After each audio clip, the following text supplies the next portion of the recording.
maamulka degmada Cadaado ayaa maanta kormeer waxay ku tageen qaar ka mid ah ceelasha afka banaan ee ku yaala magaalada xarunta baarlamaanka Galmudug ee Cadaado kuwaas oo bilihii ugu dambeeyay ay dhowr qof siyaabo kala duwan ay ugu dhaceen isla markaasna ay ku geeriyoodeen gudoomiye ku-xigeenka degmada Cadaado Nuur Yaro Xayla Shaarbacad oo kormeerkan hogaaminayay ayaa indhayn kadib shirkeeda ku qabtay xarunta dawladda hoose ee Cadaado waxa uu go'aan ka soo saareen ceelasha afka banaan ee ku yaala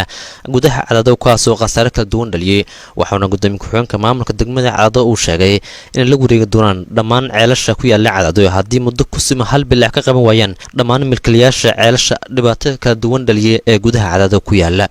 Nuur Yaro Xayla gudoomiye ku-xigeenka maamulka degmada Cadaado waxa uu carabka ku dhiftay in dhowr jeer digniin noocan oo kale ay ka soo saareen laakiin aysan dhaqan galin isla markaasna hadda kadib maamulka degmada ay dhaqan galin doonaan awaamirta kala duwan ay ka soo saaran dawladda hoose ee Cadaado saxaafadda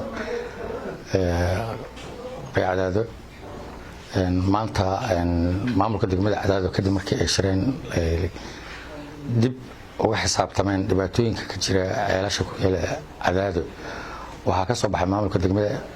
Cadaado awaamir ku socota dadka iskale ceelasha ku yaala Cadaado waxaan faraynaa marka dadka ceelasha iskale muddo bil ah in ay qabaan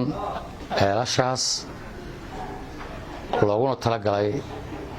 bishaas gudaheeda in la daboolo oo la xiro dawladda hoose ee degmada Cadaado haddii ay dhici weydo bishaas wixii ka dambeeya ceelka alaale ceelkii dabool la'aana waxaa la wareegi doonaa dawladda hoose ee degmada Cadaado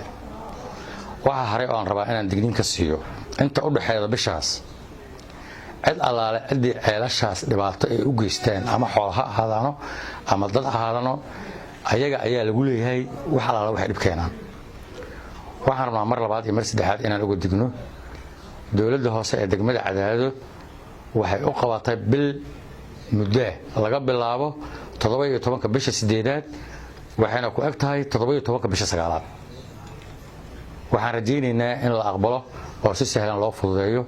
waxaan hadda fududeynay jidka ka baxa suuqa ariga ee gaara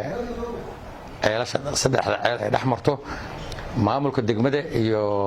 xaafadda Karaama ayaa ka shaqeynaya saacadan la taagan yahay jeebkooda iyo qarashkooda ku dabooleen waxaan rabnaa hadduu alla raali ka dhigo ceelasha kale dhammaantood waqtiga haddii la gaaro bisha oo muddada dawladda hoose u qabatay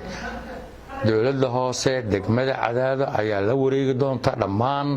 ceelasha ku yaala reer Cadaado waxayna qusaysaa dhammaan ceelasha ku yaala Cadaado dhan حسن أحمد محمد كلسن TV Cadaado